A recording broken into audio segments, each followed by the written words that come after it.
wassalatu wassalamu ala asyrafil anbiya'i wal mursalin Recording in Sayyidina progress. Muhammadin wa ala alihi wa sahbihi ajma'in. Amma ba'd. Assalamualaikum warahmatullahi wabarakatuh. Ikhwani fiddin rahimakumullah. Alhamdulillah pada hari ini Ahad 28 Syawal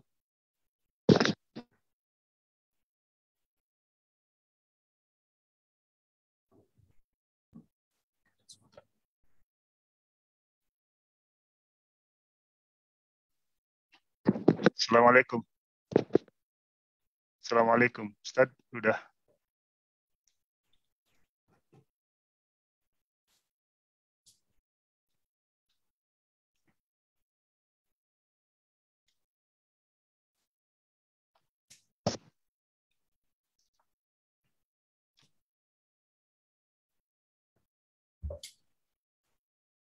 Assalamualaikum warahmatullahi wabarakatuh. Waalaikumsalam. Waalaikumsalam warahmatullahi wabarakatuh. Insyaallah. Alhamdulillah. Assalatu wassalamu ala Rasulillah Sayyidina Muhammadin wa ala alihi wa ashabihi wa man wala. Amma ba'd. Bapak Ibu, ikhwani fiddin rahimakumullah. Alhamdulillah pada hari ini Ahad 28 Syawal 1443 Hijriah atau yang bertepatan dengan 29 Mei 2022 Masehi. Alhamdulillah kita bisa kembali berjumpa dalam kajian rutin kita Amerika Kanada Mengaji. Dan hari ini insyaAllah akan diisi atau tausiah akan disampaikan oleh Ustaz Rizal Yuliar Putrananda Hafizahullahu Ta'ala yang akan mengambil tema menyambut semua kebaikan. Sebelumnya kita minta maaf sedikit karena agak terlambat mulainya, yang dari jadwal yang kita jadwalkan jam 7 karena kebetulan ada beberapa hal yang harus diselesaikan. Bapak Ibu rahimakumullah, sebelum Ustadz mulai, sekedar mengingatkan kepada kita semua bahwa kajian ini, mari kita luruskan niat kita sebelum kita mulai kajian. Semoga Allah Subhanahu wa Ta'ala mencatat kegiatan atau ibadah kita, amal kita ini sebagai ibadah yang akan memberatkan timbangan kita di hari akhirat kelak. Dan semoga Allah Subhanahu wa Ta'ala membuka hati kita dan memberikan kita manfaat dari ilmu yang akan diberikan dalam kajian ini.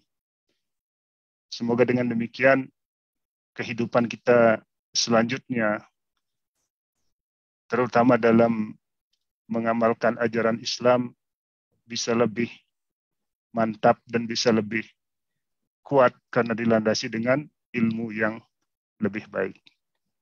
Insyaallah sesi pertama akan dimulai oleh Ustadz dan nanti kita akan seperti biasa memberikan waktu untuk tanya jawab. Tafadhal Ustadz untuk memulai kajian.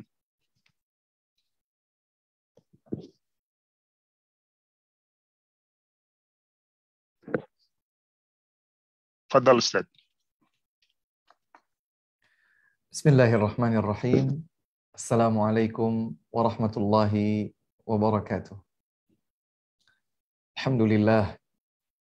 Alhamdulillahilladzi arsala rasulahu bil huda wa dinil haqq liyudhhirahu 'ala ad-dini kullihi wa kafaa billahi shahida. Asyhadu an la ilaha illallah wahdahu la syarika lahu iqraran bihi wa tauhida. Wa asyhadu anna nabiyyana wa sayyidana wa habibana Muhammadan abduhu wa rasuluh sallallahu alaihi wa ala alihi wa ashabihi wa sallama tasliman mazida. Amma ba'du. Allahumma inna nas'aluka ilman nafi'a wa na'udzubika min ilmin la yanfa'. Allahumma 'allimna ma yanfa'una wanfa'na bima 'allamtana wa zidna ilma.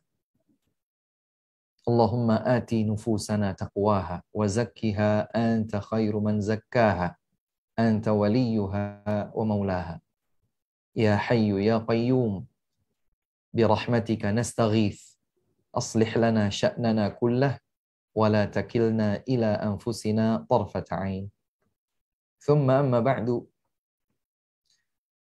Ikhwah dan akhwat, saudara-saudariku, Bapak dan Ibu sekalian, jamaah di mana saja berada, di belahan dunia manapun bertempat tinggal, yang semoga senantiasa dikasihi oleh Allah Subhanahu wa taala dan dilindungi dalam setiap kebaikan. Alhamdulillah. Alhamdulillah. Tidak henti-hentinya lisan, segenap jiwa raga dan sanubari kita bersyukur kepada Allah Subhanahu wa taala, mengikrarkan tauhid, keesaannya, menjunjung tinggi kemuliaan dan tuntunan agamanya. Kita bersyukur kepada Allah atas nikmat karunia yang tidak henti-hentinya diberikan begitu berlimpah kepada kita. Perlu senantiasa kita ingat, Bapak dan Ibu sekalian, jamaah rahimakumullah. Perlu senantiasa kita ingat dalam setiap kesempatan dan dimensi hidup kita, bahwa dengan bersyukur, niscaya Allah Subhanahu wa taala melimpahkan lebih banyak lagi nikmat kepada kita.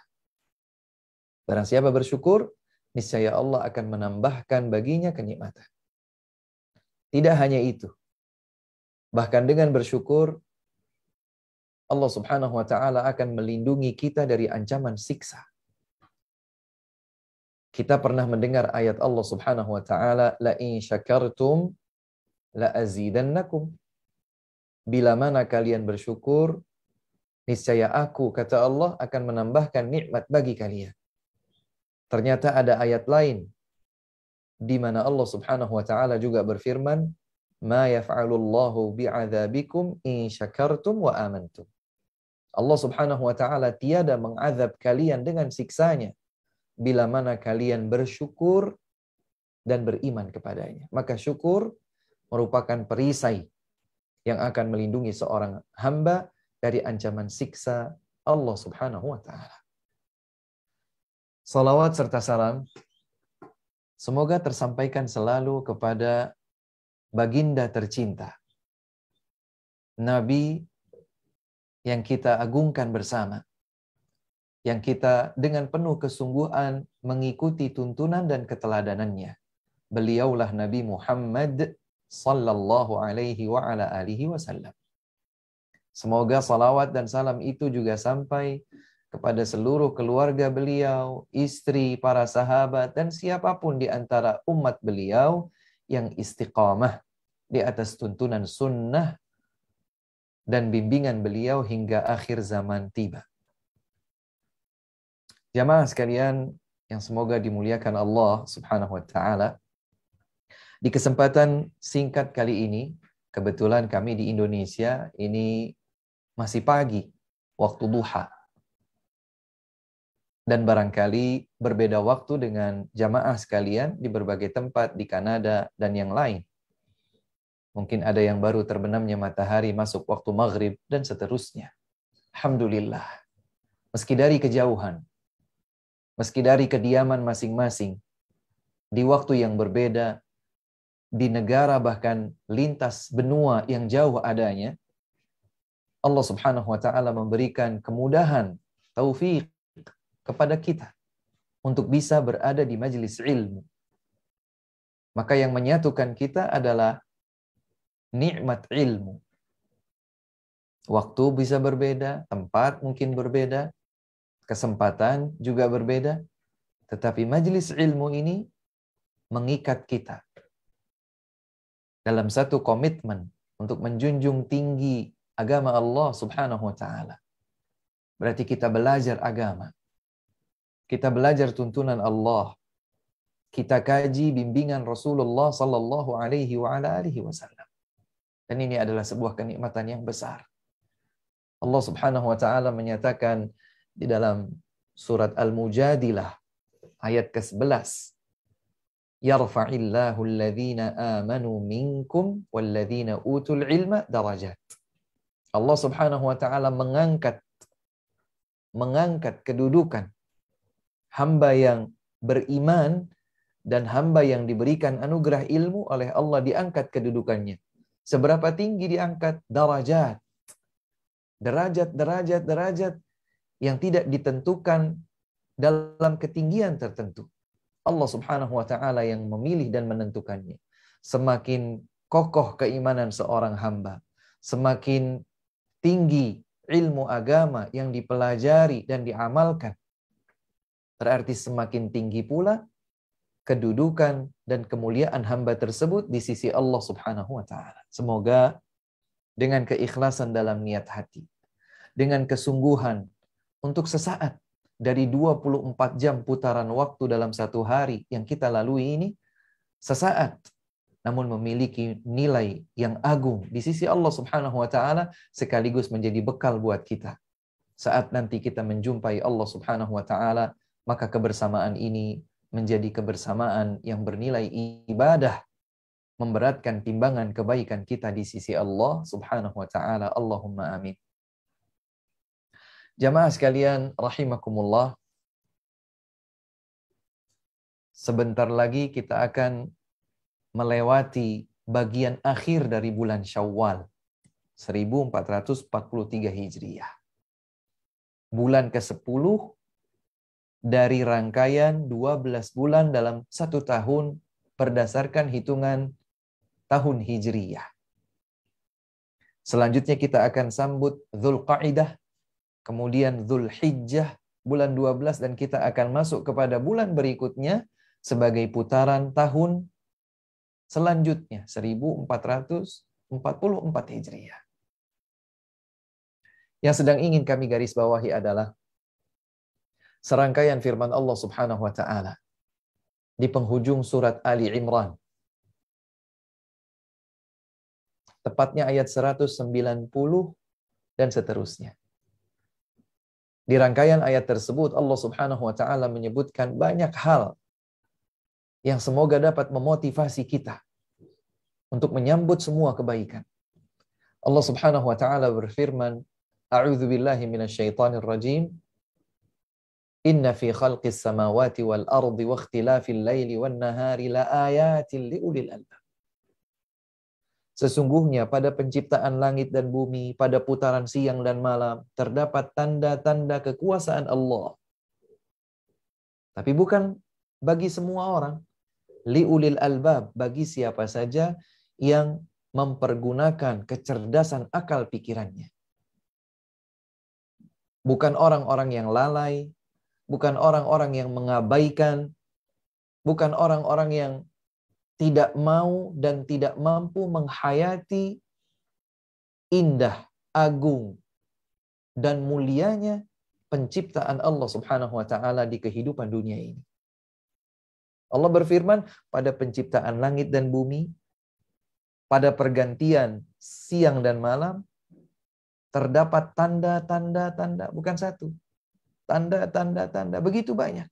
Di antara tanda-tanda keagungan dan kebesaran Allah Subhanahu wa taala, namun itu hanya dapat dilihat, hanya dapat dihayati, hanya dapat menjadi motivasi kebaikan bagi ulul albab. Mereka yang mempergunakan kecerdasan akal pikirannya. Kemudian di ayat berikutnya Allah Subhanahu wa taala menjelaskan siapakah ulul albab itu.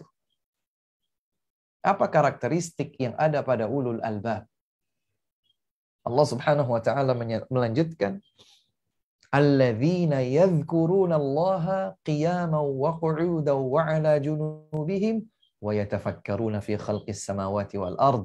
Rabbana ma khalaqta hadza batila subhanak faqina 'adzabannar. Ulul albab adalah mereka yang senantiasa berzikir mengingat Allah. Maaf, karena kita berada masih di bulan Syawal,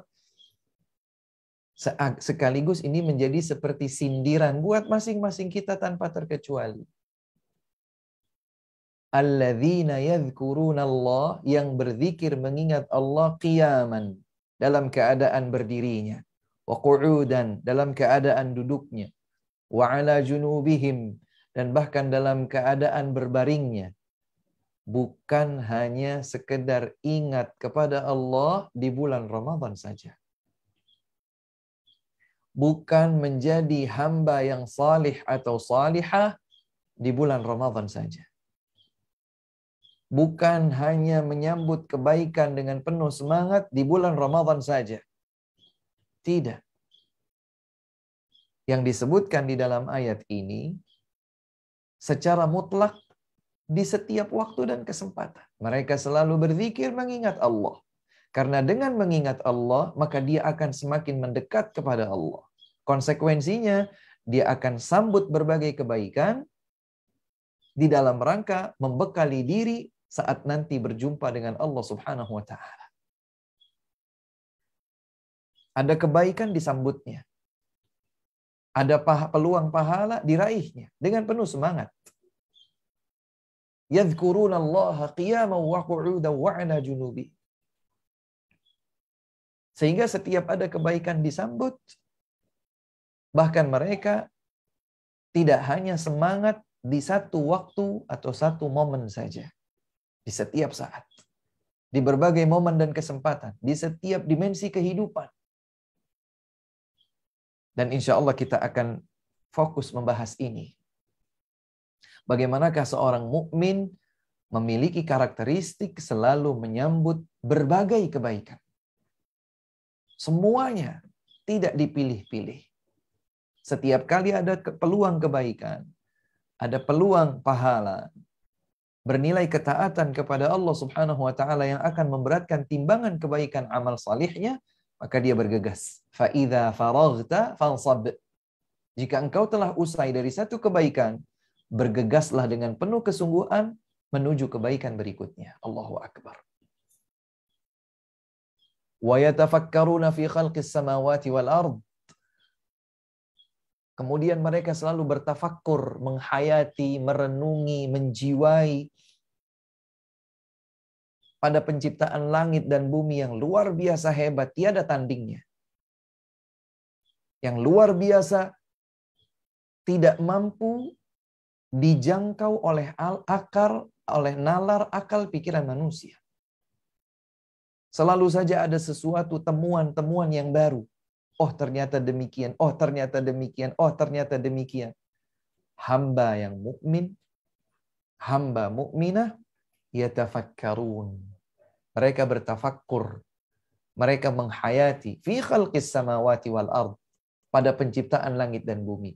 Sehingga itulah yang mendorong mereka untuk berucap di dalam doa, Rabbana ma khalaqta hadza batila subhanak faqina adzabannar. Ya Allah, tidaklah semua yang engkau ciptakan ini batil, tidak. Tidak ada sesuatu pun yang telah engkau ciptakan di kehidupan dunia kami ini batil, tidak ada. Subhanak, maha suci engkau ya Allah dari picik dan naifnya kesimpulan pikiran sebagian orang yang pada akhirnya menyalahkan keagunganmu, menetapkan kekurangan pada kekuasaanmu ya Allah. Ma khalaqta hadza batila. Tidak ada yang engkau telah ciptakan ini batil, tidak ada. Subhanak, engkau maha suci dari semua kekurangan, kebatilan, kekhilafan. Faqina adzaban nar. Ujungnya, ya Allah, lindungi kami dari siksa neraka. Subhanallah. Doa yang memang kita baca setiap waktu. Rabbana atina fid dunya hasanah wa fil akhirati hasanah wa qina adzaban nar. Wa qina adzaban nar. Maka Bapak dan Ibu sekalian yang dimuliakan oleh Allah Azza wa Jal, hendaklah kita berupaya dengan sekuat tenaga untuk menyambut kebaikan. Bapak dan Ibu sekalian yang dimuliakan Allah Subhanahu wa Ta'ala, izinkan kami mengingatkan sebuah ayat yang penuh dengan motivasi, sekaligus mengajak kita untuk mawas diri. Jadi ada motivasi, dorongan, tapi juga ada rem yang menjadikan kita waspada. Firman Allah Subhanahu wa Ta'ala dalam surat Fatir. Dalam surat Fatir ayat 32. Di dalam ayat tersebut Allah Subhanahu wa taala berfirman menyatakan, a'udzu billahi minasyaitonir rajim, thumma awrathnal kitaba alladhina istafaina min ibadina. Faminhum zalimun li nafsihi wa minhum muqtasid wa minhum sabiqun bil khairati bi idznillah. Dzalika huwal fadlul kabir. Allah Subhanahu wa taala berfirman, kemudian kami mewarisi Alkitab, Al-Quran kepada hamba-hamba yang telah kami pilih. Kemudian kami mewarisi Al-Quran kepada hamba-hamba yang kami pilih. Artinya Allah Subhanahu wa taala memilih yang Allah kehendaki untuk diberikan hidayah iman, Islam, sehingga Allah tunjukkan mereka kebenaran melalui panduan ayat Al-Quran, Al-Kitab, Al-Furqan, Al-Dzikr. Al-Hafidh Ibnu Katsir rahimahullahu ta'ala menyatakan, menukilkan dari perkataan Abdullah ibnu Abbas radhiyallahu anhuma, Ibnu Abbas berkata tentang ayat ini, ayat 32 dalam surat Fatir ini, hum ummatu Muhammadin sallallahu alaihi wasallam. Yang dimaksud dengan yang diberikan warisan Al-Quran dari hamba-hamba pilihan Allah, yang dimaksud dengan mereka adalah umat Nabi Muhammad sallallahu alaihi wasallam. Bahkan umat Nabi Muhammad sallallahu alaihi wasallam yang mendapatkan Al-Quran, yang diberikan anugerah taufik untuk menjadikan Al-Quran sebagai panduan hidupnya, sesungguhnya dia telah diberikan kebaikan yang juga terkandung di kitab-kitab suci yang Allah turunkan sebelum Al-Quran. Kenapa? Karena setiap kitab suci yang telah Allah turunkan sebelum Al-Quran, kebenaran pada kitab-kitab suci tersebut sudah terangkum, ada di dalam Al-Quran. Sehingga Al-Quran itu komprehensif, meliputi semua kebaikan yang telah ada di panduan kitab-kitab suci sebelumnya, bahkan Al-Quran menyempurnakan. Sehingga tidak ada lagi setelah kesempurnaan absolut pada Al-Quran, tidak ada lagi kitab suci setelah itu. Sebagaimana tidak ada nabi setelah Nabi Muhammad sallallahu alaihi wasallam, maka tidak ada kitab suci lagi yang Allah turunkan setelah sempurnanya Al-Quran.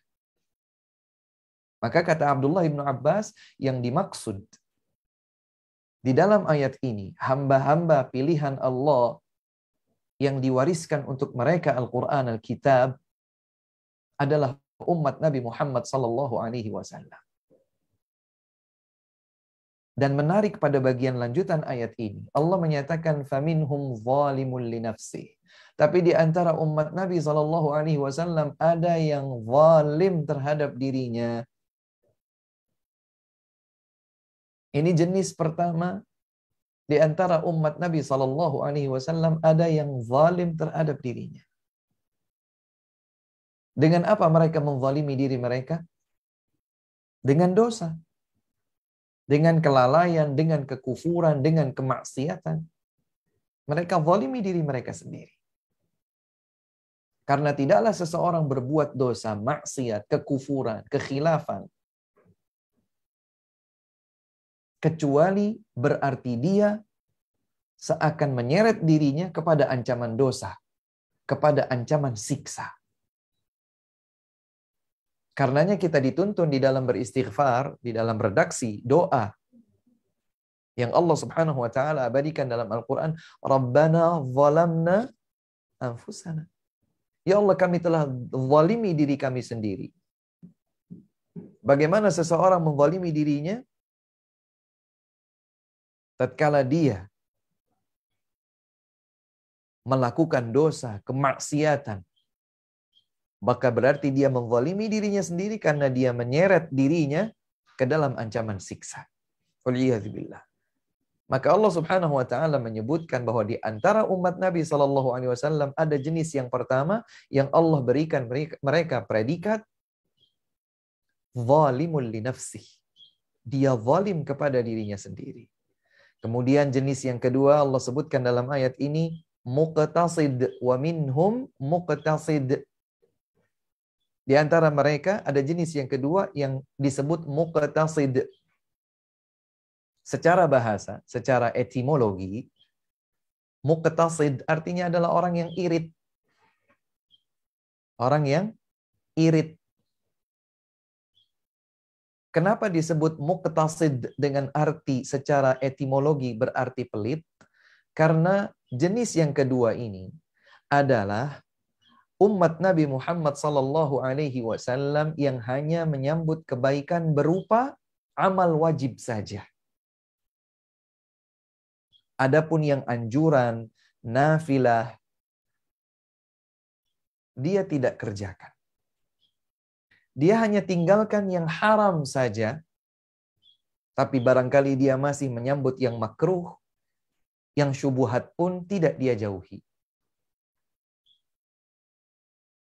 Ini disebut muqtasid. Masih ada kebaikan yang dominan pada dirinya. Akan tetapi, sikap iritnya dalam hal ini kurang bijaksana. Sehingga dia seakan pelit pada dirinya sendiri. Dia hanya membatasi dirinya pada sesuatu yang wajib, padahal dengan menjalankan yang nafilah, wajib plus anjuran nafilah, maka dia akan semakin lebih sempurna dan kekurangan-kekurangan yang ada pada pelaksanaan ibadah wajib menjadi tertutupi dengan amalan yang bersifat nafilah atau anjuran tersebut. Hamba-hamba yang hanya membatasi dirinya dengan amalan yang wajib dan hanya meninggalkan yang haram, sementara yang makruh dan semisalnya masih dia lakukan, maka ini disebut muqtasid. Ini jenis yang kedua. Jenis yang kedua ini baik.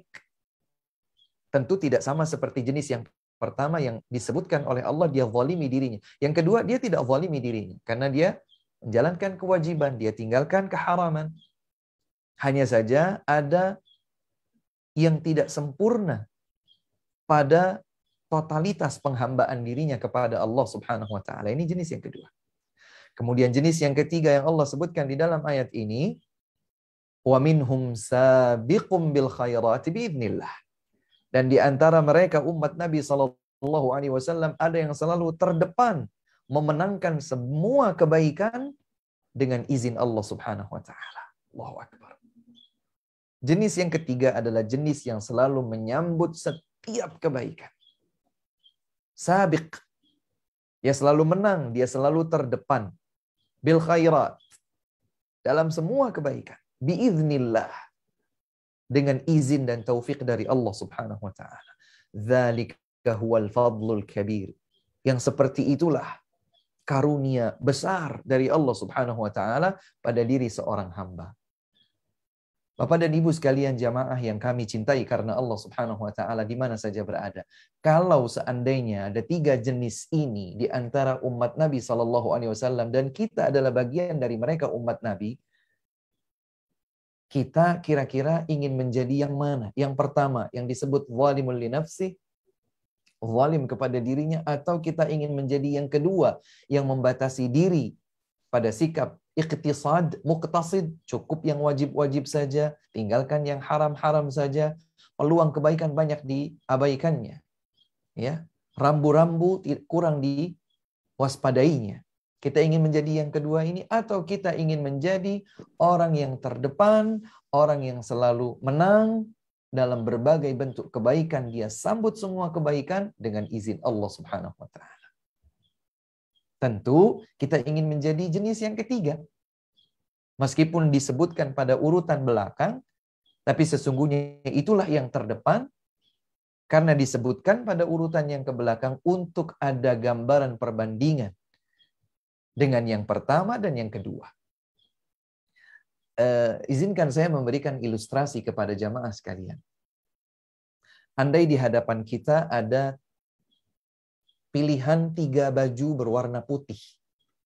Kita ingin beli baju, sebut saja kalau di Indonesia pakai rupiah ya, 100.000 rupiah. Atau mungkin di sana pakai dolar. Sebut saja ingin beli baju seharga $10. Sebut saja begitu. Baju yang pertama $10, baju yang kedua $10, baju ketiga juga $10 dengan merek yang sama, kurang lebih dengan sifat bahan, kualitas jahitan yang kurang lebih sama. Yang satu putih biasa. Yang kedua lebih putih dari yang pertama. Yang ketiga paling putih dari ketiganya. Yang pertama putih biasa atau mungkin bahkan ada nuansa keruh.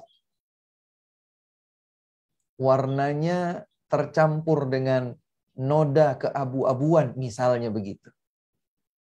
Yang kedua lumayan putih. Yang ketiga terang, putih yang memikat. Sama-sama harus keluar uang untuk membeli karena kita ingin memiliki baju berwarna putih. Kira-kira naluri fitrah kita mengambil pilihan yang mana? Tentu yang ketiga. Tentu saja yang ketiga. Kalau itu di kehidupan dunia, maka kita tentu menginginkan di kehidupan agama untuk meraih kebahagiaan di akhirat, kita pun pilih menjadi orang dengan jenis yang ketiga yang disebutkan oleh Allah Subhanahu wa taala berpredikat sabiqum bil khairat biidznillah. Selalu terdepan dalam berbagai kebaikan. Dia sambut semua pahala dan ketaatan dengan izin Allah Subhanahu wa taala. Lebih lanjut, menarik perhatian kita tatkala Abdullah bin Abbas radhiyallahu anhuma menjelaskan perbedaan nasib di akhirat bagi ketiga jenis umat Nabi sallallahu alaihi wasallam ini. Disebutkan dalam tafsir Ibnu Katsir. Al-Hafidz Ibnu Katsir juga menukilkan sebelumnya dari riwayat-riwayat yang dibawakan dalam tafsir ayat ini oleh Imam At-Tabari dalam kitab tafsirnya juga. Abdullah bin Abbas menjelaskan, as-sabiqu bil khairati biiznillah yadkhulul jannata bighairi hisab. Abdullah bin Abbas menggambarkan bagaimana nasib tiga jenis umat Nabi SAW ini. Tapi beliau gantikan urutan dengan menyebutkan jenis yang ketiga dulu. Sabiqum bil khairati biiznillah, yang bergegas dalam setiap kebaikan, yang terdepan dalam setiap ketaatan dengan izin Allah. Orang yang seperti ini predikatnya, kata Abdullah bin Abbas, yadkhulul jannata bighairi hisab, masuk surga tanpa hitungan hisab. Dia tidak akan melewati hitung-hitungan amal, hitung-hitungan pertanggungjawaban, tidak ada. Langsung dimasukkan oleh Allah Subhanahu wa taala ke dalam surga. Jadi yang lain panik. Setiap troli catatan amalnya diperlihatkan, dihamparkan, dirinci dengan penuh detail. Ini yang baik, ini yang buruk, diminta pertanggungjawaban, dihitung, ditimbang, dan seterusnya. Jenis sabiqum bil khairati biidznillah, yang selalu terdepan dalam setiap kebaikan dengan izin Allah. Yang seperti ini masuk surganya tidak melewati perhitungan hisab itu. Langsung masuk ke dalam surga. Allahu Akbar. Siapa yang tidak mau begitu ya? Yang setiap hari kita doakan, Rabbana atina fid dunya hasanah. Ya Allah, kami memohon kebaikan kepadamu di dunia ini. Wa fil akhirati hasanah. Kami juga memohon kebaikan di akhirat nanti. Apa kebaikan di akhirat? Masuk surga. Apa kebaikan di akhirat? Terselamatkan dari ancaman siksa neraka. Tapi kemudian kita masih tetap menyatakan waqina adzabannar. Ya Allah, lindungi kami dari azab neraka. Karena boleh jadi seseorang mendapatkan kenikmatan masuk ke dalam surga, tapi dia harus mampir terlebih dahulu ke neraka, wal'iyadzubillah. Maka kata Abdullah bin Abbas, hamba dengan predikat sabiqum bil khairati biiznillah, mereka masuk surga tanpa hitungan hisab. Kemudian Abdullah bin Abbas melanjutkan, wal muqtasidu, Yadkhulul jannata bi rahmatillah. Sementara jenis yang muqtasid, yang membatasi diri hanya pada perkara wajib, tapi masih tidak bersemangat, tidak menghadirkan amalan-amalan bersifat nafilah, maka mereka masuk surganya dengan kasih sayang Allah Subhanahu wa ta'ala. Artinya, masih ada kemungkinan harus mempertanggungjawabkan dan melewati timbangan. Ada hisab. Ada hisab dulu. Ada pertanggungjawaban dulu. Ada timbangan dulu. Sekiranya Allah Subhanahu wa ta'ala mengampuni dosa-dosanya, menutup kekurangan dan aibnya, maka dengan kasih sayang Allah kepadanya, dia bisa saja dibebaskan dari api neraka, maka masuk ke dalam surga. Artinya masih ada kekhawatiran di sana. Masih ada potensi keburukan menimpanya. Karena dia tidak terdepan dalam kebaikan. Tapi masih ada peluang besar untuk mendapatkan kasih sayang Allah Subhanahu wa ta'ala agar ia masuk ke dalam surga. Ini jenis yang kedua yang disebutkan oleh Allah sebagai muqtasid. Adapun jenis yang ketiga, kata Abdullah ibn Abbas, وَالظَّالِمُ لِنَفْسِهِ وَأَصْحَابُ الْأَعْرَافِ يَدْخُلُونَ الْجَنَّةَ بِشَفَاعَةِ مُحَمَّدٍ sallallahu alaihi wasallam. Adapun jenis yang ketiga, yaitu yang zalim li nafsihi, terkadang sesekali melakukan yang haram, terkadang sesekali meninggalkan kewajiban, terkadang sesekali melanggar ketentuan hukum Allah Subhanahu wa ta'ala, maka yang seperti ini mereka masuk surganya dengan syafaat dari Nabi Muhammad sallallahu alaihi wasallam. Sebagian orang berkata, ya bagus juga dong. Kan ada syafaat dari Nabi sallallahu alaihi wasallam. Iya, tetapi itu artinya ada potensi besar, tidak kecil, masuk ke dalam neraka. Kita tahu bahwa dalam rincian pembahasan mengenai syafaat di hari kiamat, ada jenis-jenis syafaat yang spesial diberikan oleh Allah Subhanahu wa ta'ala khusus kepada Nabi Muhammad sallallahu alaihi wasallam. Maqaman mahmuda. Allah Subhanahu wa ta'ala memberikan kepada Nabi sallallahu alaihi wasallam kedudukan yang terpuji, yaitu beliau bisa mengajukan syafaat untuk umat beliau. Salah satu di antara jenis syafaat yang akan diajukan oleh Nabi Muhammad SAW kepada Allah Subhanahu wa ta'ala untuk umat beliau adalah diajukannya syafaat oleh Nabi kepada Allah untuk umat Nabi. Mereka muslim, bahkan mereka mungkin mukmin, tapi masih ada catatan dosa yang menyebabkan mereka dilemparkan ke dalam api neraka, maka Nabi memberikan syafaat untuk mereka agar mereka terbebaskan dari api neraka dan selanjutnya dimasukkan ke dalam surga. Berarti tetap ada potensi untuk dilemparkan terlebih dahulu ke dalam neraka akibat kelalaian dan kezaliman mereka kepada diri mereka. Wal'iyadzubillah. Bapak dan Ibu sekalian yang dimuliakan oleh Allah Subhanahu wa ta'ala, inilah gambaran tiga ragam manusia umat Nabi Muhammad sallallahu alaihi wasallam dalam menyambut berbagai kebaikan. Ternyata umat Nabi sallallahu alaihi wasallam tidak satu tingkatan. Ada grade yang berbeda-beda.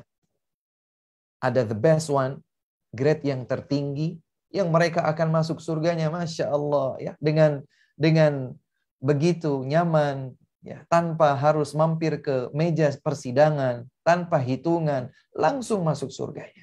Masya Allah. Semoga kita semua menjadi yang seperti itu.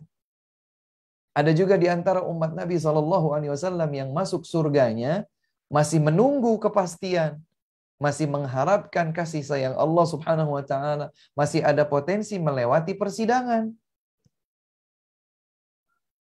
Masih ada kecemasan di sana.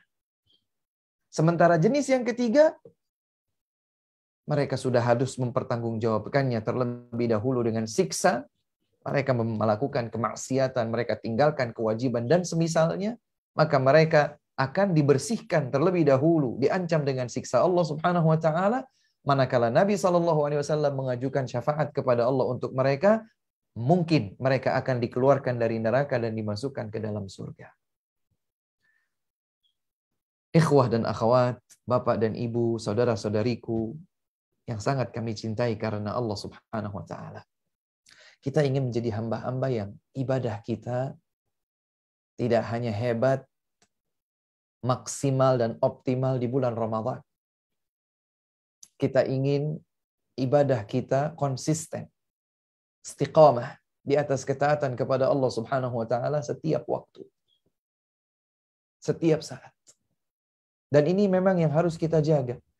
Karenanya Allah Subhanahu wa taala berfirman di dalam surat Al-Hijr ayat yang terakhir, surat Al-Hijr ayat terakhir, ayat ke-99. Allah Subhanahu wa taala berfirman, "Wa'bud rabbaka hatta ya'tiyakal yaqin."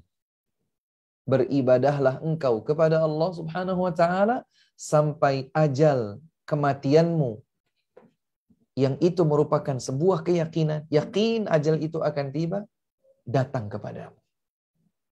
Sebelum ajal itu tiba, jangan berhenti dari beribadah. Jangan berhenti dari berkhidmah kepada Allah Subhanahu wa taala. Menghambakan diri kepada Allah. Menghinakan diri kepada Allah Subhanahu wa taala dengan ibadah.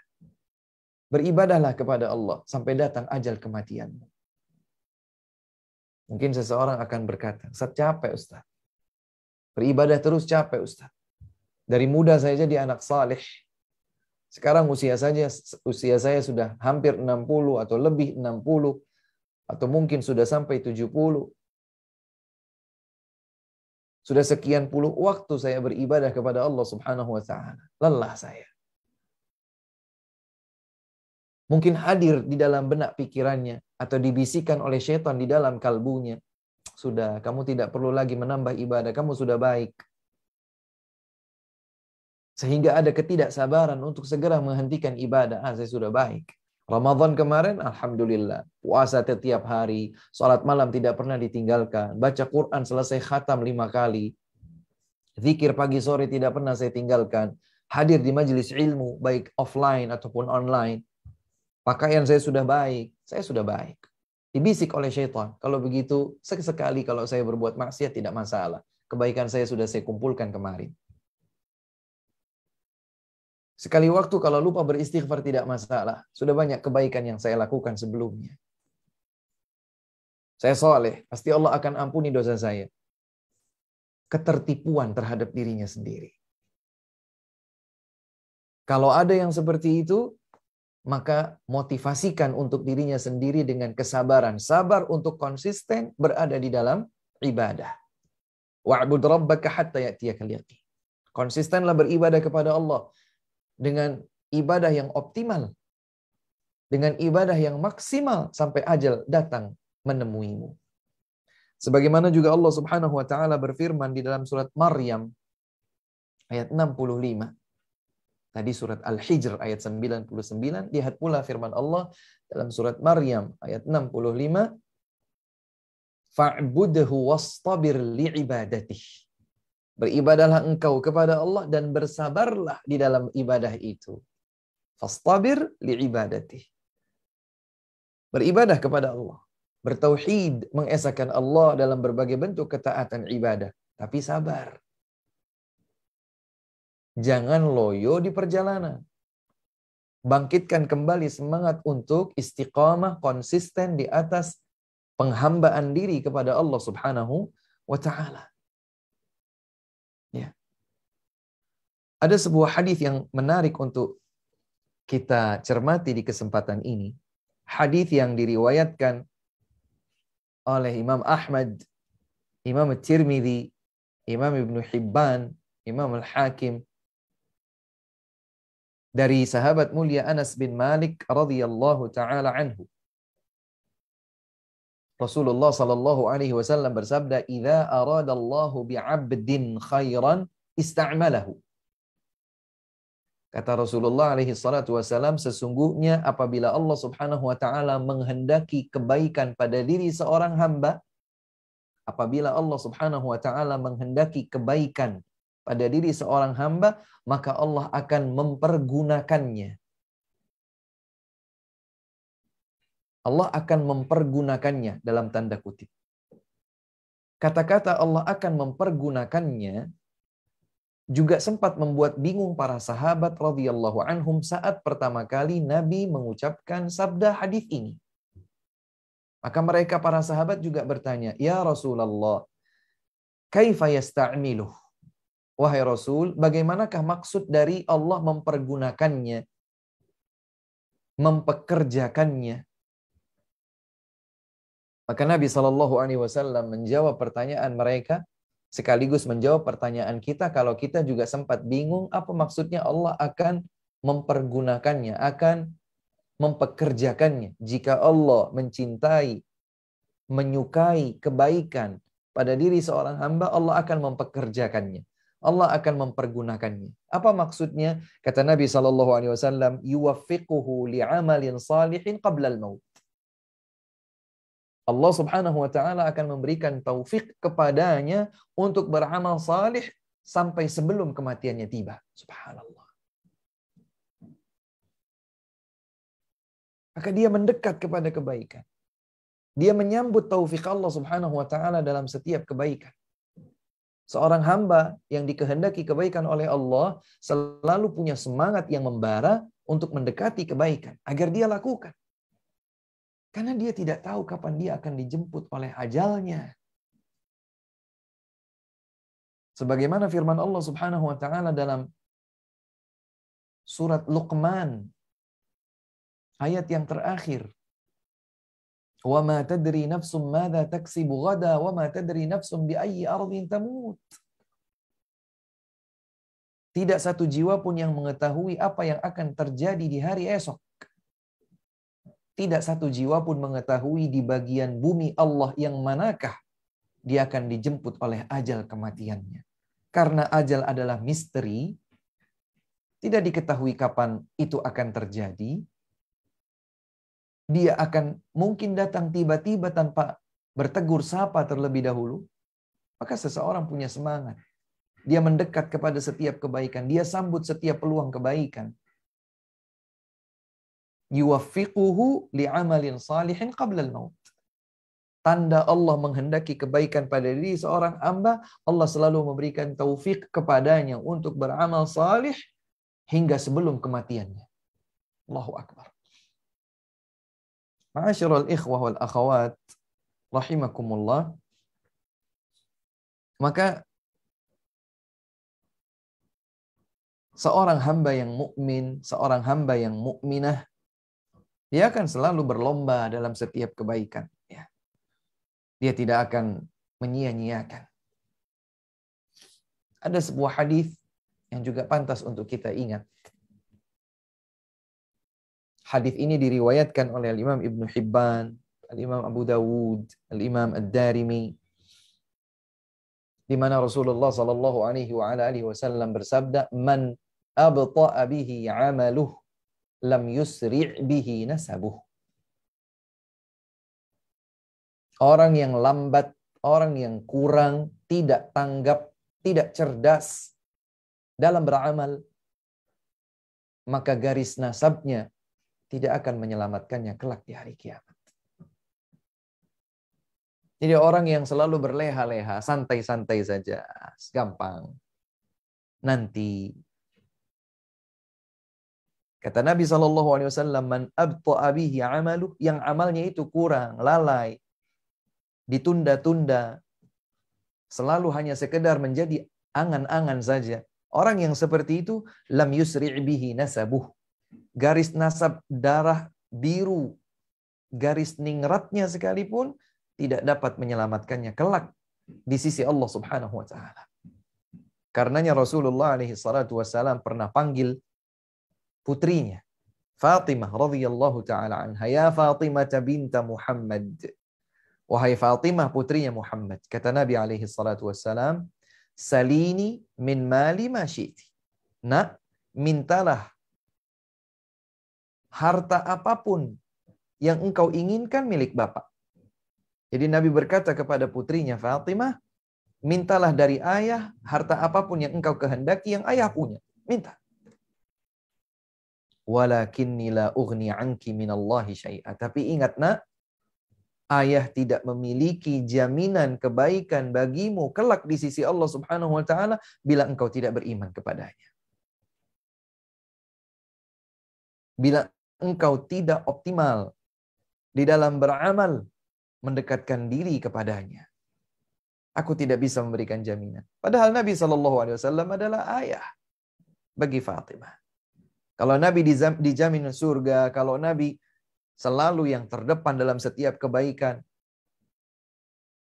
Nabi memiliki kedudukan yang tertinggi dan khusus di sisi Allah Subhanahu wa taala, tapi Nabi ingatkan kepada putrinya Fatimah bahwa beliau tidak bisa menjaminkan kebaikan apapun bagi putrinya itu jika dia sendiri, putrinya tersebut, tidak mengoptimalisasikan berbagai peluang kebaikan selama di kehidupan dunia. Subhanallah.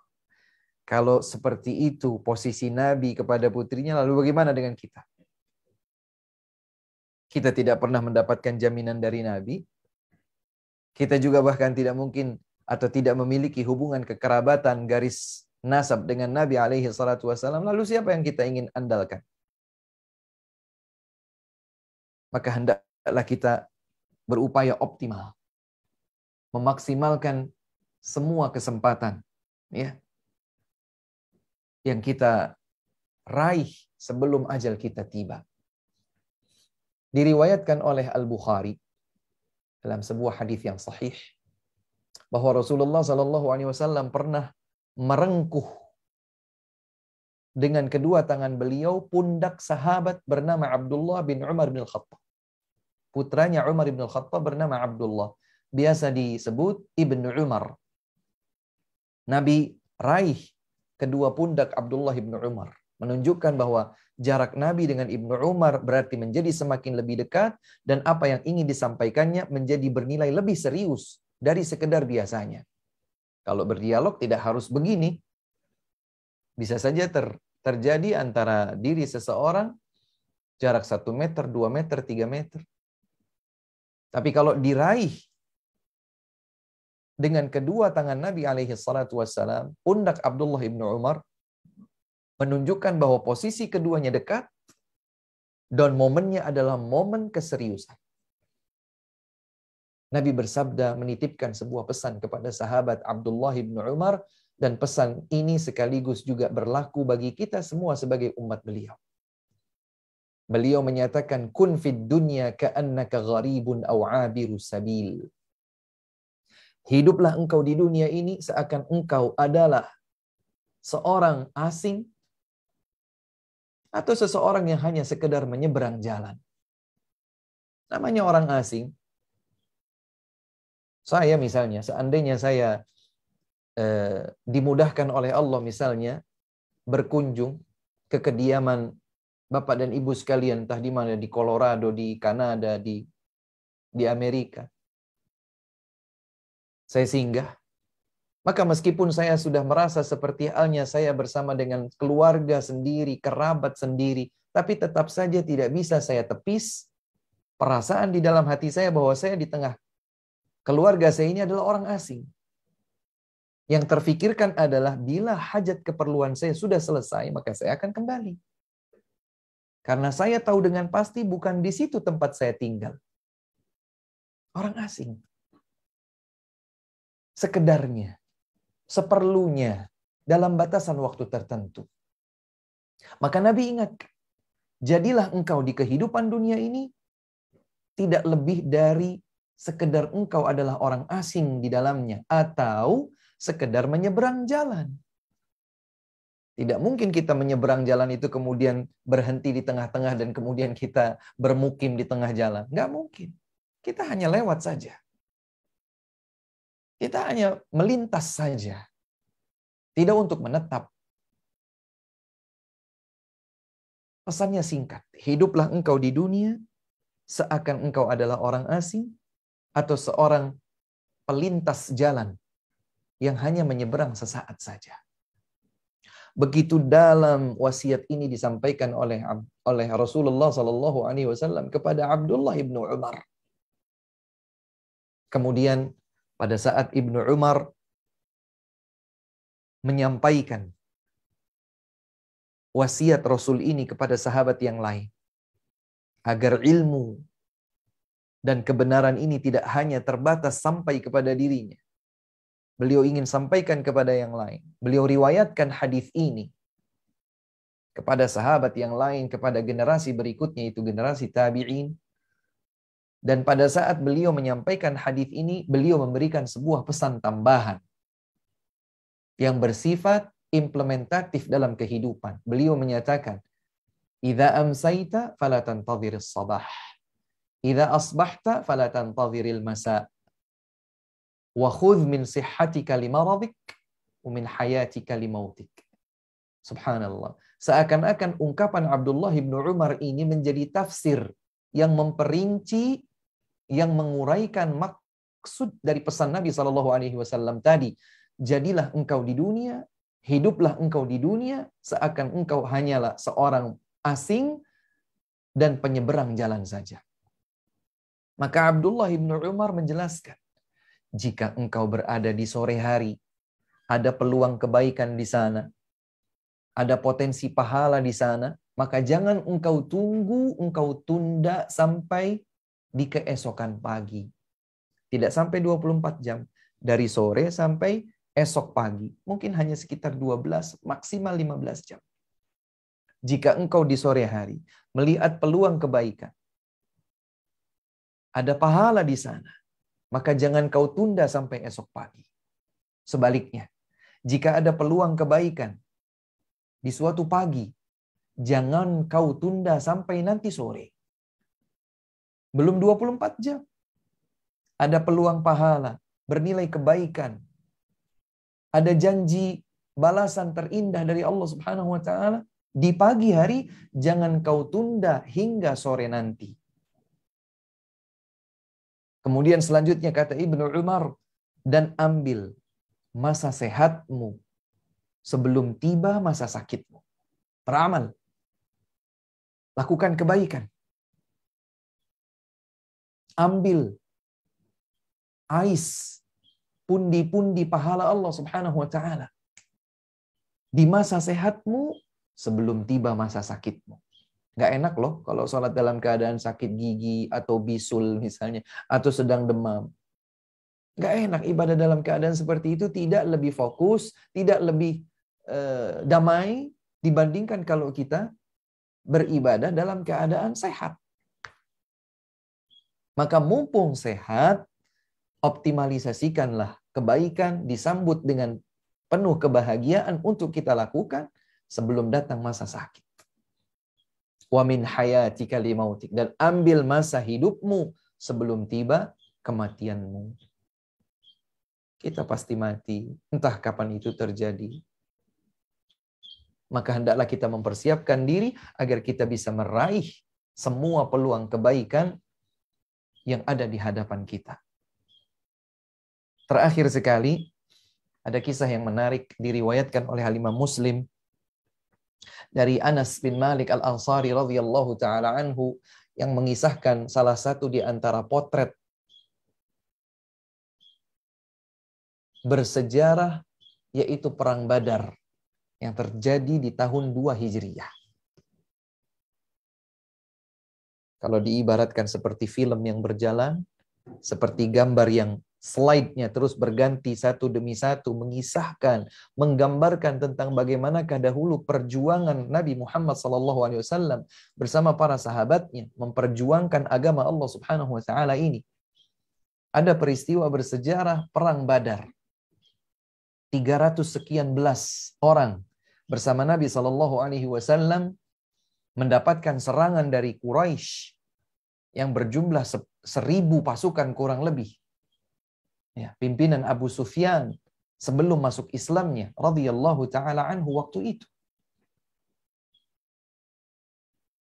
Maka di peristiwa Perang Badar 1:3, 300 sekian belas orang saja dibandingkan 1000, Rasulullah Shallallahu Alaihi Wasallam menyampaikan sebuah seruan. Kata beliau, la yuqaddimanna ahadum minkum ila syai'in hatta akuna ana dunahu. Jangan seorang pun dari kalian mendahuluiku melakukan sesuatu sampai kepada sesuatu sebelum aku terlebih dahulu sampai dan melakukannya. Ini pesan Nabi.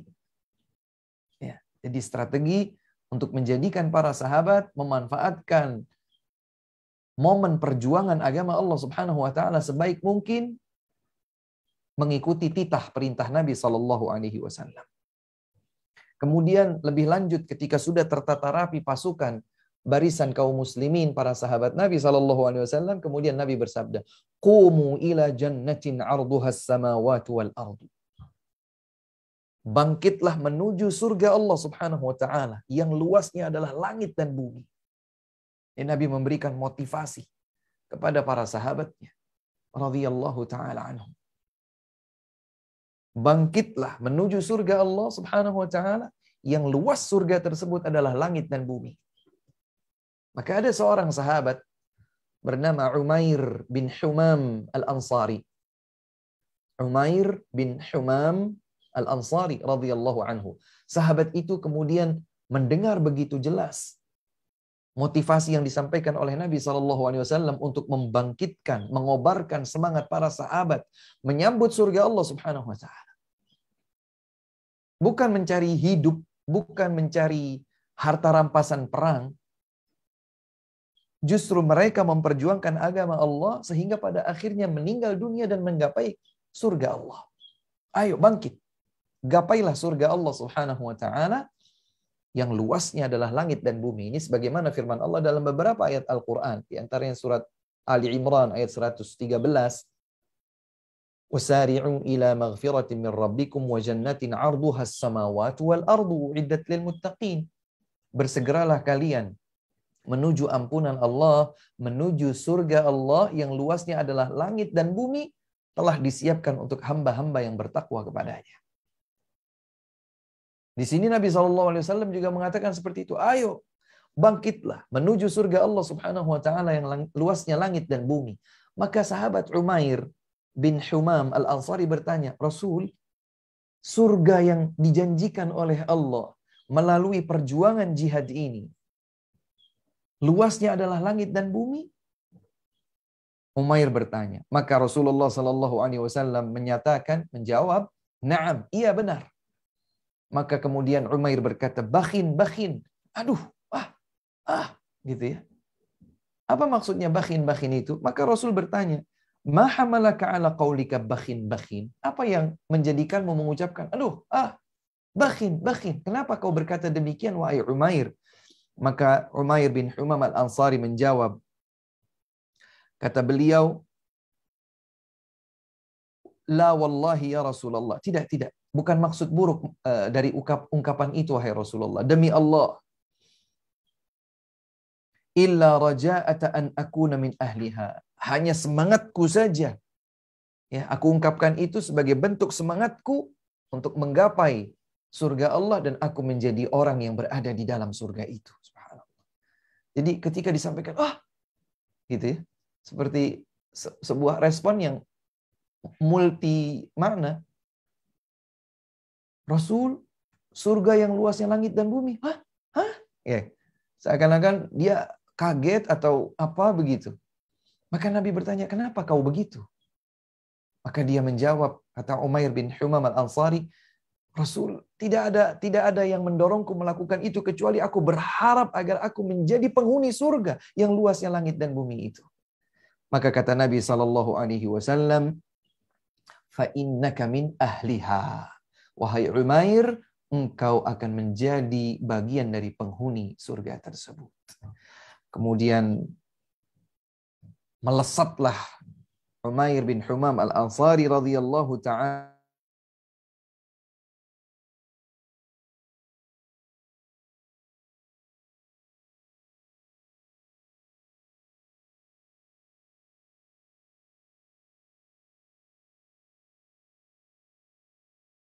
maka aku tidak rela ditunda oleh sekian detik kunyahan korma untuk menundaku masuk ke dalam surga. Subhanallah.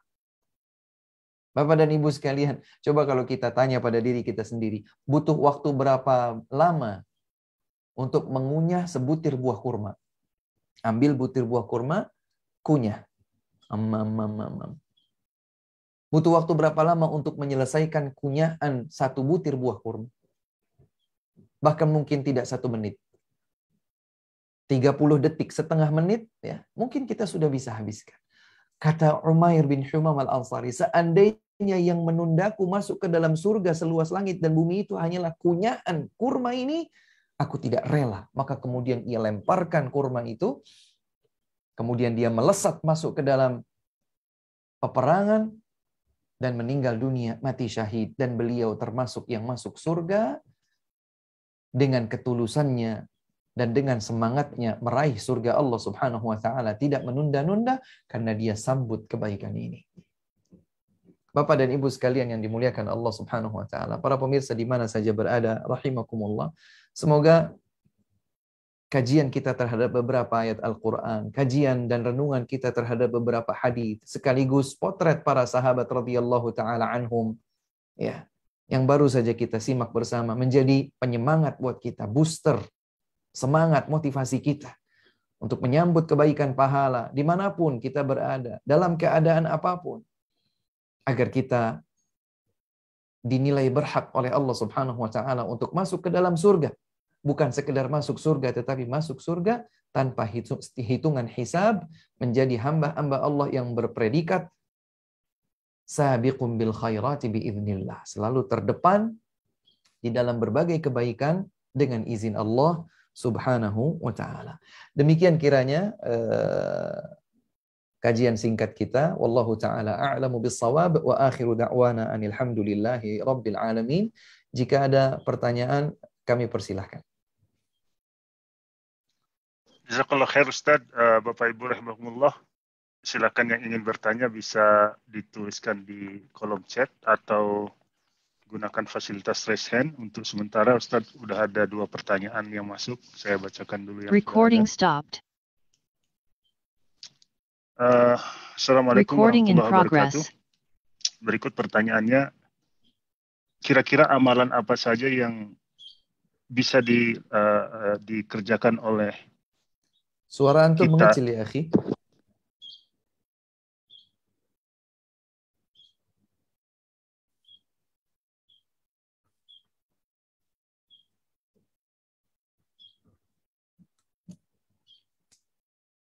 Cek. Assalamualaikum. Ya. Yap, oke. Berikut pertanyaannya yang sudah masuk. Ustaz, bismillahirrahmanirrahim. Assalamualaikum. Amalan apa saja yang kira-kira bisa dilakukan, terutama untuk kami-kami yang sudah berusia 50 tahun ke atas, untuk mengejar ridha Allah Subhanahu wa taala. Kemudian ini masih ada kaitannya dengan pertanyaan di atas. Mengingat kita makhluk yang banyak dosa dan tentunya punya keinginan besar untuk masuk surga tanpa hisab. Apa kiat-kiat yang kira-kira bisa kita lakukan, Ustaz? Barakallahu fikum. Masya Allah. Masya Allah. Ya. Antusias sekali ya muatan pertanyaan ini. Baik pertanyaan pertama ataupun pertanyaan yang kedua. Perlu kita ingat, Bapak dan Ibu sekalian yang kami cintai karena Allah Subhanahu wa taala, perlu senantiasa kita ingat bahwa ajal tidak tiba untuk memilih usia tertentu. Kalau Bapak dan Ibu sekalian mungkin ada yang merasa usia saya sudah lanjut 50 Ustaz. Bukan berarti yang usianya masih di bawah 30 tahun baru akan meninggal dunia setelah lewat 50 atau 60 atau 70 tahun. Maka artinya semoga siapa saja yang menyimak ini, meskipun usianya belum 50 tahun ataupun lebih, hendaknya tetap punya semangat yang sama. Tapi benar sekali, setiap orang yang sadar bahwa dirinya sudah semakin dekat dengan garis finish, maka dia akan berpikir untuk optimalisasi waktu yang tersisa guna menggapai berbagai peluang produktif, efektif, untuk bisa menjadi penghuni surga Allah Subhanahu wa taala, apalagi tanpa hisab. Apa yang kita harus lakukan? Jawabannya adalah jangan sia-siakan semua peluang kebaikan dan pahala yang ada di hadapan kita. Seperti yang tadi tergambar pada pesan Nabi SAW yang kemudian diuraikan maknanya oleh Abdullah bin Umar ibn al-Khattab radhiyallahu anhu. Jika kita berada di sore hari, jangan tunda sampai besok pagi. Jangan tunda kebaikan sampai besok pagi. Jika kita berada di pagi hari, jangan tunda kebaikan sampai nanti sore. Ketika sehat, manfaatkan kesehatan itu untuk menjadikan kita fokus, bersemangat, menyambut semua kebaikan yang Allah Subhanahu wa taala bukakan di hadapan kita. Ya. Dan selama kita masih hidup, selama hayat masih dikandung badan, beribadah kepada Allah Subhanahu wa taala. Jadi yang pertama, jangan sia-siakan kesempatan. Nabi SAW juga pernah menggambarkan dalam sebuah kesempatan hadisnya, beliau menyatakan, al-mu'minul qawiyyu khairun wa ahabbu ilallahi minal mu'minil dha'if wa fi kullin khair. Seorang mukmin yang kuat lebih baik, satu, lebih dicintai oleh Allah Subhanahu wa taala, dua, daripada mukmin yang lemah meskipun pada keduanya telah ada kebaikan. Mukmin yang kuat lebih baik dan lebih dicintai oleh Allah daripada mukmin yang lemah meskipun pada keduanya telah terdapat kebaikan, yaitu iman. Tapi kemudian kita ingin menjadi yang lebih baik dan lebih dicintai oleh Allah. Bagaimana caranya? Ihris ala ma yanfa'uk. Kata Nabi SAW, bersemangatlah engkau untuk menyambut semua yang bermanfaat bagimu. Bermanfaat di dunia, apalagi bermanfaat di akhirat. Karenanya Allah berpesan awalnya kepada Nabi SAW, tapi ini berlaku untuk semua umatnya. فَإِذَا فَرَغْتَ فَانْصَبْ. Jika engkau telah usai dari satu kebaikan, maka bergegaslah dengan penuh kesungguhan menuju kebaikan selanjutnya. Menuju kebaikan selanjutnya. Jika engkau sudah selesai salat, misalnya berdoa. Jika engkau selesai jihad, maka berdoa. Jika engkau selesai ini, maka beristighfar. Tidak pernah menyia-nyiakan kesempatan apapun. Ya. Jadi yang pertama harus kita lakukan, tipsnya adalah, langkah konkretnya adalah, jangan sia-siakan kesempatan kebaikan sekecil apapun itu, langsung sambut. Dengan penuh keikhlasan kepada Allah Subhanahu wa taala dan menjalankannya sesuai dengan tuntunan Nabi alaihi salatu wassalam. Ini yang pertama. Yang kedua, ingat kematian. Senantiasalah kita mengingat kematian, karena dengan mengingat kematian motivasi kita semakin lebih banyak. Dan ini dianjurkan oleh Nabi SAW. Nabi menyatakan, "Aktsiru dzikra hadimil ladzat." Perbanyaklah oleh kalian mengingat sesuatu yang dapat memutus semua kelezatan. Apa itu? Al-maut, kematian. Karena kematian memutus semua kelezatan dunia. Perbanyaklah mengingat itu. Kenapa kita memperbanyak mengingat kematian? Karena itulah yang justru mendongkrak semangat kita untuk meraih semua potensi kebaikan, menyambut semuanya untuk kita lakukan di jalan agama Allah Subhanahu wa taala. Dan kebaikan itu banyak. Karenanya Al-Imam An-Nawawi, Yahya bin Sharaf An-Nawawi rahimahullah, beliau di dalam kitab Riyadhus Shalihin, beliau menyusun satu bab kathratu turuqil khair. Bab begitu berlimpah ruahnya jalan-jalan kebaikan. Jadi jalan kebaikan itu banyak. Dan jangan remehkan satu kebaikan yang oleh sebagian orang dipandang sebelah mata. Nabi bersabda, la tahqiranna minal ma'rufi syai'an walau an talqa akhaka biwajhin talq. Jangan kau remehkan kebaikan sekecil apapun itu, meskipun hanya sekedar menampilkan wajah yang ceria di hadapan saudaramu. Subhanallah. Sekedar bermuka ceria. Sekedar bermuka ceria, memberikan senyuman kepada sesama muslim, kata Nabi, jangan rendahkan itu. Jangan anggap enteng itu. Jangan remehkan itu. Meskipun hanya sekedar berwajah ceria, boleh jadi itulah yang memberatkan timbangan kita kelak di sisi Allah Subhanahu wa taala. menyingkirkan gangguan dari jalanan, itu iman. Rasulullah SAW menyatakan iman itu ada 70 sekian cabang. Cabang tertingginya adalah tauhid, ucapan la ilaha illallah. Dan cabang terendahnya adalah menyingkirkan gangguan dari jalanan. Sekedar kita angkat sampah, mungkin ada orang yang terluput membuangnya misalnya, atau yang lain, kita dapatkan ada sampah misalnya. Dan ini tentu saja mengganggu kaum muslimin. Maka ambil sampah itu kemudian kita masukkan di tempat sampah. Atau mungkin ada kayu yang melintang di jalan. Atau mungkin ada duri. Mungkin ada pecahan beling misalnya. Kemudian kita ambil untuk kita selamatkan jalanan kaum muslimin dari gangguan tersebut. Itu adalah cabang keimanan, jangan diremehkan. Ya. Maka kalau kita kemudian mengingat kematian, sekecil apapun peluang kebaikan tidak pernah kita sia-siakan. Apalagi kalau peluangnya besar. Ya. Dipanggil atau diundang untuk berada di majelis ilmu, berbakti kepada kedua orang tua, menyantuni fakir miskin, membantu orang yang kesulitan, menyantuni janda misalnya. Ya. Atau apa kebaikan yang jelas besar di hadapan kita. Wakaf masjid misalnya, membangun fasilitas pendidikan, sebuah lembaga pendidikan agama misalnya. Dan seterusnya. Maka jangan sia-siakan peluang kebaikan dengan cara mengawalinya mengingat kematian. Kemudian yang ketiga adalah berada dan mendekat dengan lingkungan yang saleh. Selektif memilih teman-teman yang saleh. Inilah yang akan menjadi langkah strategis kita ya, untuk kita beramal kebaikan. Apa item amalnya? Tidak dibatasi. Sangat banyak. Sangat banyak. Ya. Sekedar mungkin berprasangka baik kepada orang lain. Subhanallah. Itu kebaikan. Ya. Apapun itu. Bahkan kata Nabi SAW, fi kulli tasbihatin sadaqah. Setiap mengucapkan subhanallah, ini bernilai satu sedekah.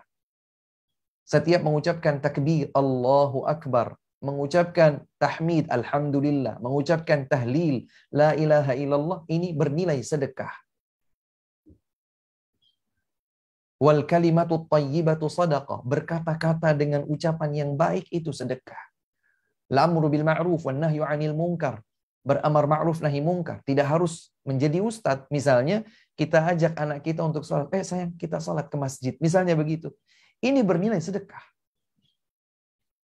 Sekedar kita mengingatkan anak kita misalnya untuk tidak makan dengan tangan kirinya. Nah, makannya pakai tangan kanan. Ini kebaikan. Maka kalau ditanyanya item kebaikan apa? Terlalu banyak karena semua tuntunan Islam adalah kebaikan. Tapi yang lebih daripada itu adalah bagaimana agar kita memiliki semangat. Ya, kita memiliki komitmen untuk tidak menyia-nyiakan sekecil apapun kebaikan itu. Mengingat kematian dan berada di tengah-tengah lingkungan yang saleh. Semoga itu semua bisa mendorong kita, memotivasi untuk memanfaatkan yang tersisa pada waktu kita, usia kita.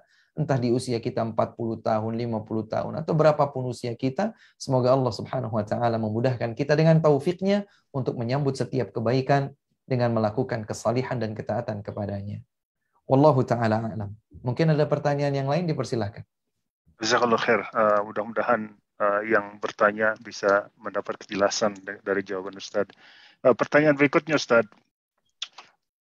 Iman kita kan kadang naik pasang surut Ustaz. Kadang di atas, kadang di bawah. Bagaimana cara kita memaintain supaya tidak drop terlalu jauh lah ke bawah. Kemudian ilmunya kadang sudah ada, kita tahu sholatlah pada waktunya, demikian kan. Tapi seringkali tergoda dengan rasa ngantuk, rasa capek. Bagaimana cara kita mengatasi hal-hal begini, Ustaz? Barakallahu fikum. Masya Allah, tabarakallah. Semoga Allah Subhanahu wa Ta'ala senantiasa membimbing kita dengan taufiknya untuk istiqamah dalam kebaikan. Semoga Allah meningkatkan derajat kemuliaan kita di sisinya. Semoga Allah Subhanahu wa Ta'ala menyatukan hati kita semua di atas setiap kebaikan dan ketaatan kepadanya. Akhi, ukhti, Bapak dan Ibu sekalian rahimakumullah. Pertanyaan ini juga tidak jauh dari makna pertanyaan sebelumnya. Ya. agar kita bagaimana menjaga, maintain nilai-nilai keimanan. Benar sekali bahwa keimanan itu mengalami pasang surut. Ibarat sebuah baju, tidak mungkin baju yang kita miliki 10 tahun lalu, maka saat ini masih dalam keadaan grass, tanpa bercak dan noda sedikit pun tidak mungkin. Sampai pun kalau tidak dipakai, tetap saja ada titik-titik usang. Demikianlah Rasulullah SAW pernah menggambarkan dalam sebuah hadis yang sahih. Beliau menyatakan, Innal imana la yakhlaqu fi jawfi ahadikum kama yakhlaqu thawb. Fas'alullaha an yujaddidal imana fi qulubikum. Kata Nabi SAW, sesungguhnya iman di dalam sanubari kalian dapat menjadi usang, seperti menjadi usangnya suatu baju, sebuah baju. Pakaian, ya, kita suka pakaian putih tentunya ya, karena menggambarkan kebersihan, kesucian, dan seterusnya. Kita suka pakaian yang putih. Rasulullah SAW menggambarkan bagaimana seseorang itu ketika mengenakan pakaian yang putih, bersih, dan lain sebagainya, itu mengalami usang.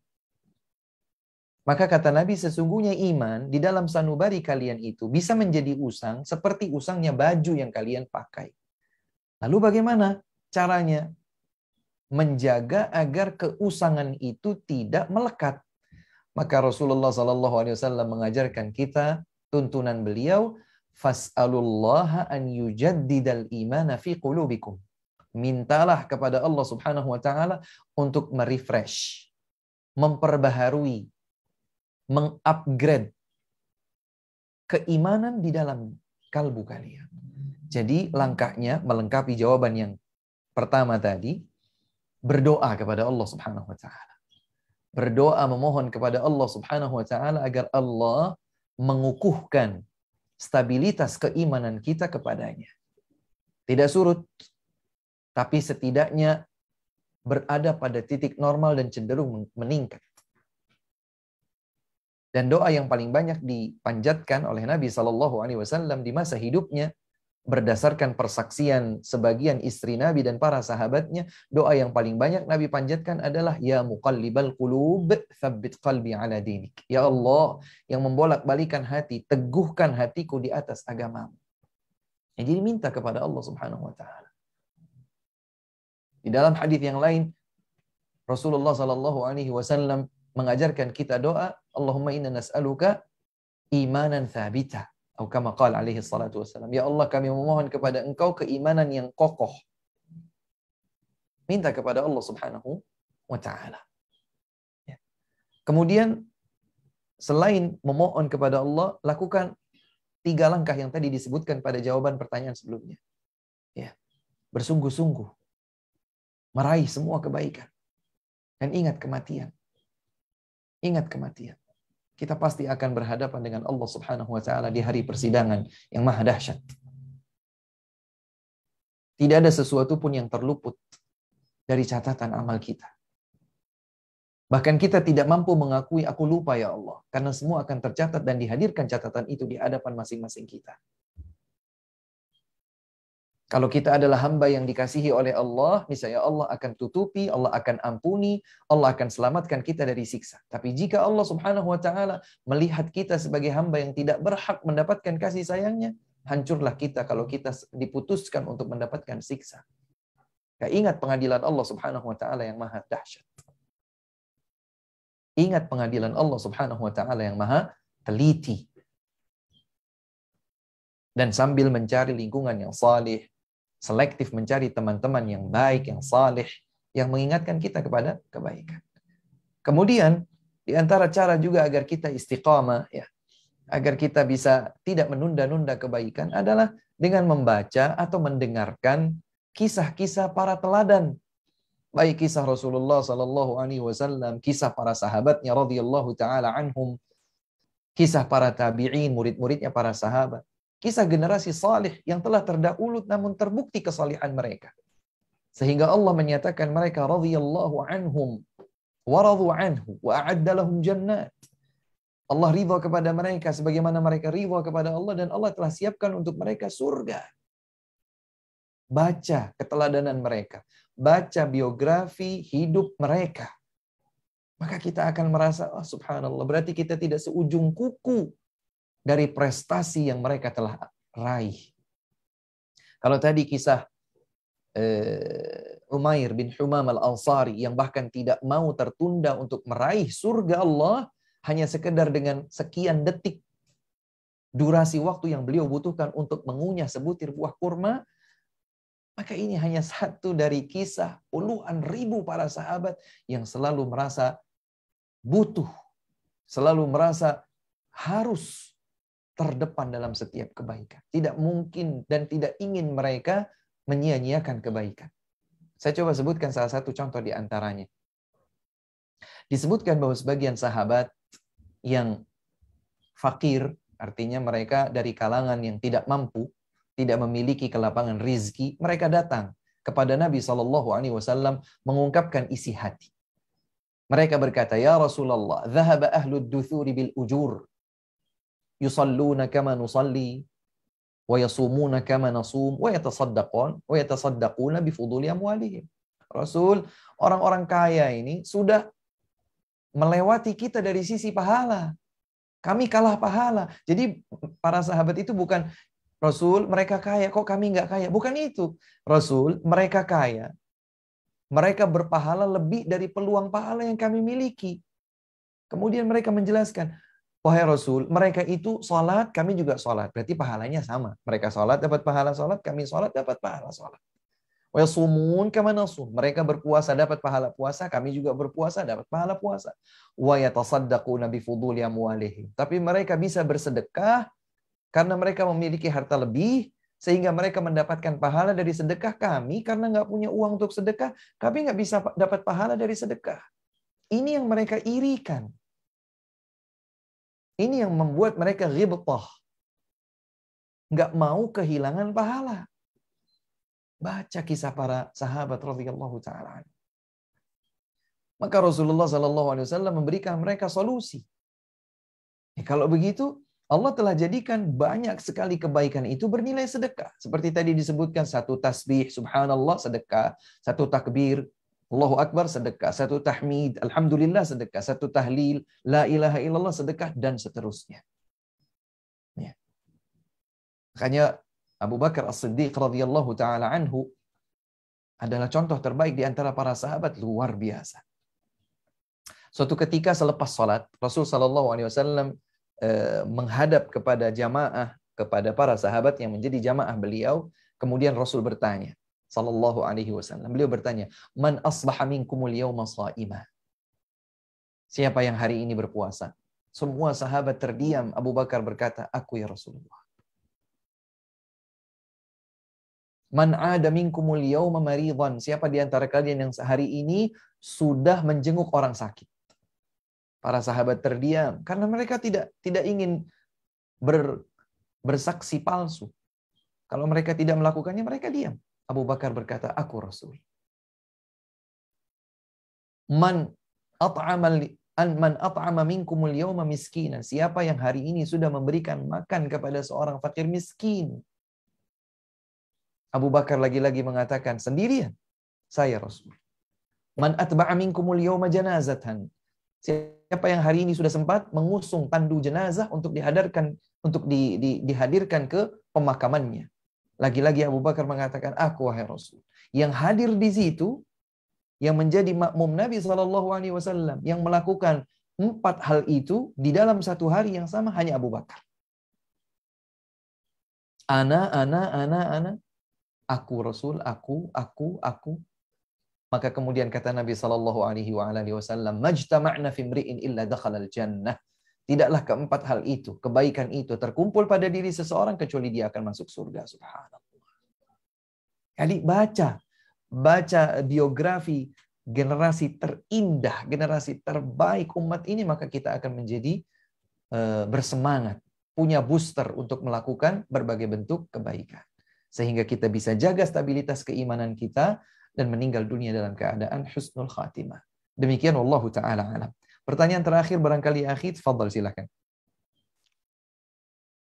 Jazakallah khair Ustaz. Kebetulan nggak ada lagi pertanyaan Ustaz. Mungkin Allah yubarik fikum. ada kata-kata terakhir sekaligus Ustaz bisa tutup kajian hari ini.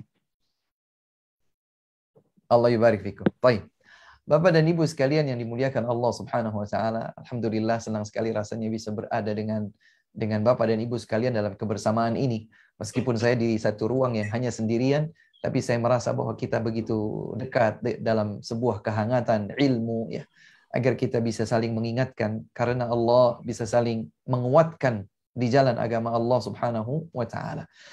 Inilah sebuah kajian singkat untuk menggugah semangat kita, yang memberikan booster motivasi semangat kita untuk menggapai dan meraih semua kebaikan, tidak menyia-nyiakan kesempatan kebaikan sekecil apapun itu. Setiap kali kita teringat akan ajal yang mungkin akan datang tiba-tiba, maka hendaklah kita tingkatkan semangat kita, ya, keimanan kita kepada Allah Subhanahu wa taala. Sambut semua kebaikan, jangan tunda-tunda, dan mohonlah pertolongan kepada Allah Subhanahu wa taala karena kita ini memang lemah. Kita memang banyak mencatat dosa, tapi itu bukan tanpa jalan keluar, bukan tanpa solusi. Solusinya adalah tingkatkan semangat, ya, bersungguh-sungguh dan komitmen menyambut semua kebaikan, menyambut semua kebaikan, memohon pertolongan kepada Allah Subhanahu wa taala dan tidak putus asa, tidak patah semangat untuk menutupi kekurangan-kekurangan yang telah lalu, menyambut kebaikan di masa mendatang. Demikian saja yang dapat disampaikan. Alhamdulillah, kurang dan lebihnya kami mohon maaf.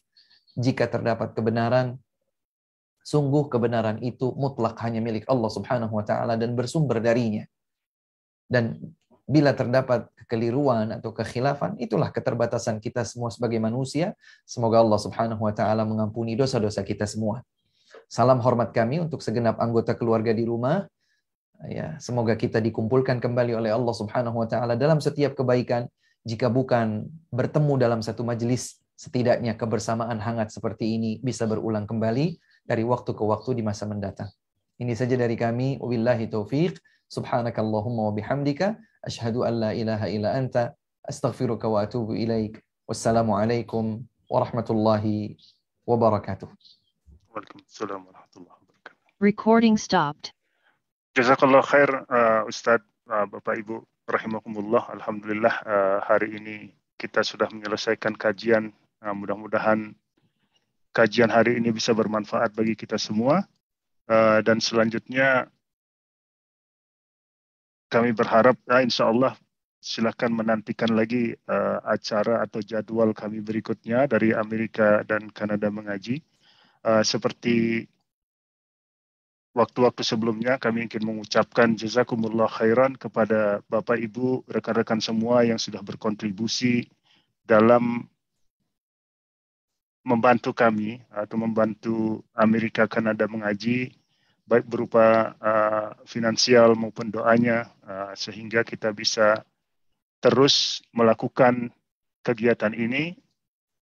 Dan untuk Bapak Ibu rahimakumullah yang ingin berkontribusi, di screen udah saya tampilkan kemana bisa dikirimkan atau kontribusinya bisa dialamatkan dengan memberikan keterangan angka mengaji. Demikian Bapak Ibu, saudara-saudara sekalian rahimakumullah. Sekali lagi semoga kajian kita hari ini bermanfaat dan dicatat Allah sebagai amal ibadah kita di hari akhirat kelak. Subhanakallahumma wa bihamdika asyhadu an la ilaha illa anta astaghfiruka wa atubu ilaik. Mohon maaf lahir batin atas segala kekurangannya. Billahi taufiq wal hidayah. Assalamualaikum warahmatullahi wabarakatuh. Waalaikumsalam.